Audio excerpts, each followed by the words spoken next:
Welcome. This is the certification course on training and placement, reasoning skill training, conducted by the Department of Electrical and Electronics Engineering, Rohini College of Engineering and Technology, Patkulam.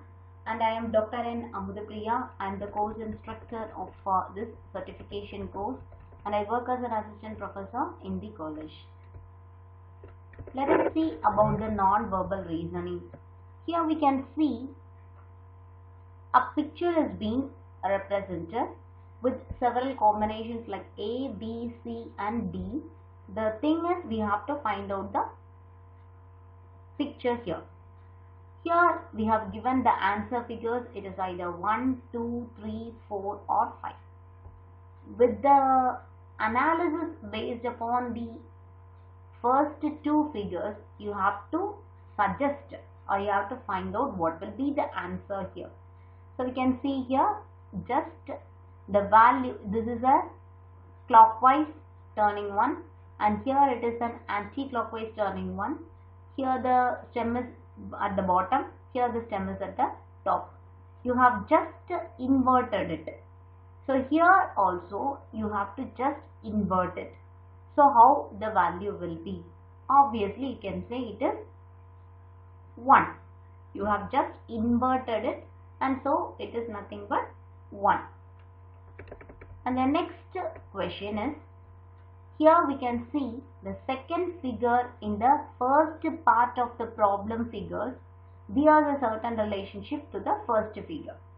Similarly, one of the figures of the answer figures bears the same relation to the first figure of the second part. You have to choose a right figure from the set of answer figures which can replace the question mark. Here we can see. So this is the case. So this is a problem figure. Here it is a circle and then a triangle, and we have a rhombus here. So similarly, the interior part shape is being represented here. Second one, the triangle, here is also the second one, and the final one is a circle. Here it is brought to the inside. So while you are considering this frame, what is the last one? It is this shape. So this shape bearing will be the final output. So we can see there are two possibilities when you are considering that shape. The next shape which will be the shape like this. So we can see this. How is it? Here it can be represented as this one and not this one. Then next we have a square, and the square is represented inside. So the answer is A. That's what is given. And the next, while you are considering the figure, here we have a circle, and here also we have a circle. And next we have a triangle at the right hand side, which is a hollow one. And then here there is a rectangle which is a hollow one. Here there is a circle which is a darkened one, and here we have some other rhombus shaped one which is a darkened one. Here look at D. Here we have a darkened circle and rhombus, but here the circle and the rhombus are hollow, whereas here triangle and the rectangle are hollow, and here the triangle and rectangle are darkened. It is filled with. So similar pattern, and then also it is being twisted to the left. This shape is twisted to the left. So similarly, here we can see this is the one, and this has to be tilted to the left. It has to be tilted to the left. So while tilting to the left, obviously this circle will be coming upwards, right? So this will be coming upwards. Left hand side you will be having this shape. At the bottom you should have the triangle, and to the right side you have to have the rhombus. So now let us see possibility here, and we can see the last one. The fifth one can be of this type. It is circle. Here it is a small circle. It is a small circle. Here it is darkened. Here it is hollow. And next is the parallelogram. Here it is also a parallelogram. That's a hollow one, and here it is a filled one. And then next it's a triangle. Here it is a triangle, that it is filled, there it is filled, and here it is of hollow type. And next is the rhombus. Here it is open and here it is filled. So the answer is the fifth one. And let us see here how is being represented. Here nothing but it's a mirror image. It's a mirror image. So while you are looking at this mirror image should have to, or else you can say the arrows are being in reverse direction. Here it is clockwise, here it is anti-clockwise. Here it is moving to the left, here it is moving to the right. Here it is clockwise, here it is anti-clockwise. So here while you are considering it is in clockwise direction, so it should be in anti-clockwise direction. Either this one or this one can be represented.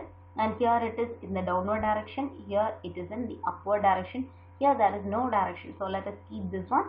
This is one, and then here it is clockwise direction, and here it is an anti-clockwise direction. So the fourth figure will be the answer. Rest of this cannot be considered. These are all about certain non-verbal reasonings. And now let us come to verbal reasoning. And the key aspect what I have discussed is the statements and assumptions.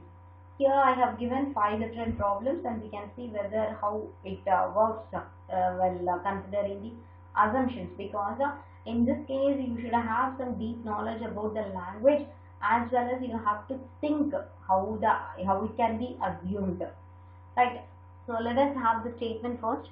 Savita made an application to the bank for a loan of rupees 1,80,000 by mortgaging his house, her house actually, to the bank, and promised to repay it in 5 years. So what and all the assumptions that can be considered? It's been given as the bank has a practice of granting loans for rupees 1, it is greater than 1 lakh and above. Next, the bank accepts a house as collateral security against such loans. Here in this case, while you are considering the statements, it is made that the Savita is getting an application, a loan, she has applied for a loan of rupees 1,80,000. So obviously the bank is granting loans for 1 lakh and above. It is a known one. And next, she is been mortgaging her house to the bank. So the bank accepts house as a collateral security against such loans. So both the assumptions are correct. So you can say both 1 and 2 are implicit. Implicit, the word emphasizes that it is indirect. Indirectly it is correct. So it is both 1 and 2 are implicit. While you are considering the second one, the statement is Sachin wrote to his brother at Bangalore to collect personally the application form from the university for the post-graduation course in mathematics. So what and all the assumption? The university may issue application forms to a person other than the prospective student. It is said okay because he has asked his brother to collect, so there is a possibility for the university to issue. And next, Sachin's brother may receive the letter well before the last date of collecting application forms. This statement is also correct because he has asked his brother to collect it, so that may be a reason. So that may be an assumption. So in this case also you can say both 1 and 2 are implicit. While considering the third statement, unemployment allowance should be given to all unemployed Indian youth above 18 years of age. So while considering the assumptions, there are unemployed youth in India who need monetary support. This assumption is good, okay, that can be considered. Next is the government has sufficient funds to provide allowance to all unemployed youth. Actually, there is no relevant statement regarding the government fund. So you can't say whether the government has a sufficient fund because it may borrow or it may have some resources to create it, etc. But the thing is, there are unemployed youth in India who needs monetary support. That's why they have represented as unemployed Indian youth, and they have to be provided with allowance. So the first one is alone implicit. Only assumption 1 is implicit. Next, while considering the fourth statement, anger is energy in a more proactive way, and how to channelize it is in itself a skill. So anger need to be channelized. is the first assumption. And second assumption is only skillful people can channelize anger to energy. So what is said is anger is energy and proactively it has to be channelized and it is a skill. So the second assumption actually is good because only skillful, because since it is given as a skill, it is a skill, you have to represent that one. Only skillful people can channelize anger to energy, because channelizing of anger to energy is only being represented in the statement. The first assumption says that anger needs to be channelized. It is not represented that it is necessary to channelize or not. It is, related to anger, it has not been spoken. It is said anger is an energy and that energy has to be channelized. So obviously assumption 2 is implicit and assumption 1 is not implicit. And the last statement, the education of a student at collegiate level not taking into account maintenance expenses cost 400 rupees a year. Collegiate education is thus drawing heavily upon the national resources of an impoverished community. So college education should be restricted to a brilliant few. Here we can say the assumptions to be our resources are very limited. Only few students should be admitted to the colleges. In this case, you can see how it is being related. Since it is an impoverished community, you can say that only few students should be admitted to the colleges. This statement is not good, and you can say our resources are very limited. Here we have nothing to say about the resources. It is said that the resources are being drawn. So the second one. And while considering the assertion and reason, you can see steam engine was invented by James Watt. The reason is there was a problem of taking out water from flooded mines.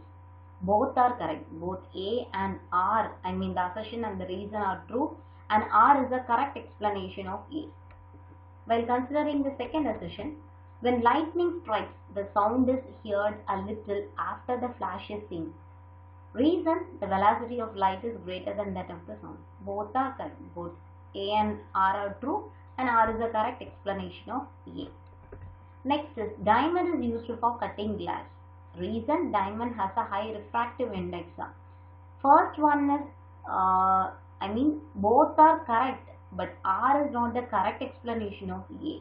So you can consider the answer to be B. And next, the fourth question is Bangladesh imports jute from India, and the reason is Bangladesh has most of the jute mills. Actually, both the statements are false, because after India's independence, India is having more jute mills. So the reason is the wrong one, and but jute production is more in Bangladesh. So Indian mills, the jute mills in India, they import jute from Bangladesh. So both the statements, the assertion as well as the reason are false. The last question is, assertion is nuclear fusion is used to generate electricity. Nuclear power is not used because it cannot be controlled. Here we can say that nuclear fusion that may be used for generating electricity, nuclear power is not used because it cannot be controlled. It is not the exact reason. So this is what is the answer. Both are right. Nuclear power is not used in heavy way. Yes, so I can take A is true and R is false. Thank you.